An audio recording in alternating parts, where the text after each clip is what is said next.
Welcome to another exciting episode of Musa N Show. Here is what we have today. Sanibona, namuhla ngifisa ukukhuluma ngecala ebelingenile namhlanje enkantolo enkulu yaseMgungundlovu. Beliphakathi kweSilo uMsuzulu kaZwelithini kanye neNdlovukazi uNtokozo kaMayisela. Ngaphambi kokuba ngifike kwi-judgment ngoba ngiyazi ukuthi nasemaredweni naseyindabeni bakhulumile nge-judgment ukuthi itheni ijaji malithatha isinqumo ngaleli cala ebelingenile, kodwa ngiyafisa ukuthi ngibuyele emumva ukuthi utheni ummeli omeli iNdlovukazi, wathini ummeli omele iSilo.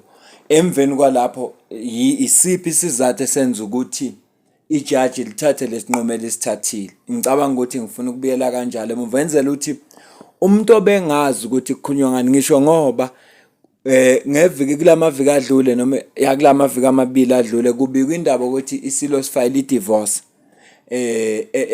khona futhi enkantolo enkulu yaseMaritzburg. So ngaleso sizathu ngifisa ke ukuhlukanisa ukuthi leli cala belikhulunywa namhlanje akusilo lelo lithinta i-divorce, kodwa lithinta olunye udaba, alithinti yona i-divorce noma lifaka i-divorce kodwa alikhulumi nje specifically nge-divorce le efayilwe iSilo. Ngifisa ukukucacisa lokho nokuthi umuntu ongazi agcina azi ukuthi bekukhulunywa ini namuhla enkantolo kuze kufike isinqumo sathini ukusuka manje mhlambe yini engase yenzeke. Ummeli weNdlovukazi ukaMayisela uMeli uLuthuli ubeke kanje ebekela inkantolo ukuthi ngomhla ka-3 iNdlovukazi yezwa emaphepheni kungama-rumors ukuthi iSilo sizoshada noMamiyeni. Kwayesekuthi ngomhla ka-4 ukaMayisela wabhala incwadi, wabhalela eNdlunkulu komdala osendlunkulu umama uMazungu owugogo waseSilo wayegane iSilo uBhusha ukuthi ucela angenelele bakwazi ukuyikhuluma lento bayilungise ngoba akusenzeki ngendlela bona babevumelane ngayo. Yena kalili ukuthi iSilo siganwe omunye unkosikazi njengoba futhi azi ukuthi njengoba iSilo nje vele angaganwa amakhosikazi amaningi. Wayeseke bemphendula ukuthi bemtshela ukuthi cha kuzoba nomhlangano ngomhla ka-9 January. Kwathi ngomhla ka-7 January kwaphuma isimemezelo eNdlunkulu, kwaphuma nevideo kaSimphiwe Zulu, umntwana uSimphiwe Zulu eyayisho ukuthi iSilo sizogana ngomhla ka-24 nangomhla ka-26 kuzobe kunomcimbi nje omkhulu ukuthi iSilo siyaganwa kule insuku ezimbili.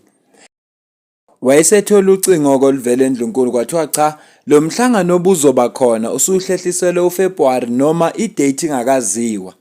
Ila suke khona ke wayesexhumana nabameli bakhe ukuthi uyacela ukuthi bamlekelele, wabachazela isimo ukuthi kwenzakaleni.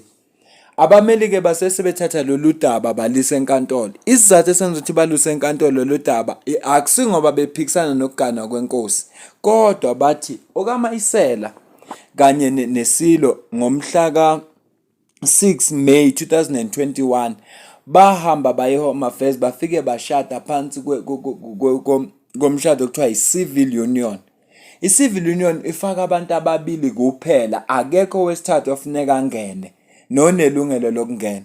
Kanti enkulumeni yakhe okaMayisela ekhuluma neSilo babevumelene bobabili ukuthi ngoba fanele agane omunye umakoti kufanele ukuthi bahambe bathole legal advice ukuthi yiphi indlela bangayenza ukuze baconvert i-civil union le into i-customary marriage lezo bavumela ukuthi bashade umshado wesintu ofaka amakhosikazi ongaphezulu koyedwa. Manje okaMayisela isikhalo sakhe sithi ucela inkantolo ivimba ukuthi lo suku olushiwoyo la ngomhla ka-24 nomhla ka-26 kungenzeki lutho kuze kuba le ndaba yomshado wabo we-civil union uyahlukaniswa.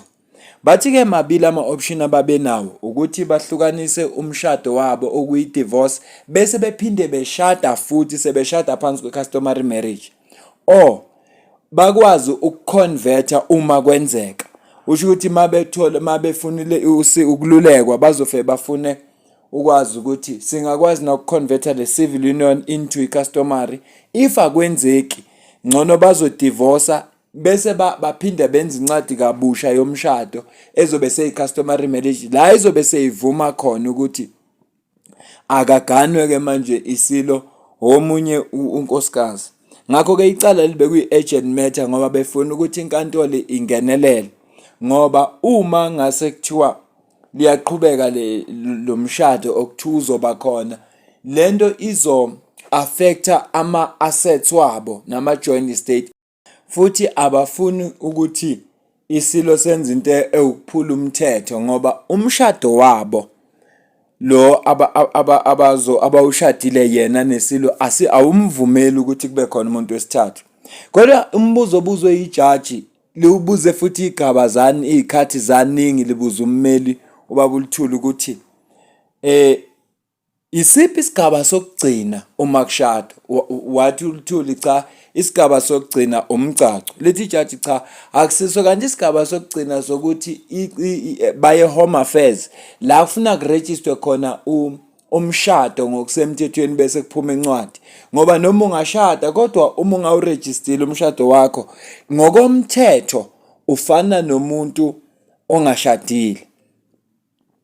Then kwasukuma-ke uMr Clobus lo omeli isilo, yena wakubeka ukuthi cha, lokho bakhulumile nabameli uma bethola incwadi ukuthi ngoba isilo sigonqile kusuka ngoDisemba kuze kube umhla ka-15 January besisendlini besingahlangani namndeni, singahlangani namuntu, silungisela umkhosi lo ozoba khona njoba kuzokhunjulwa impi yaseSandlwane.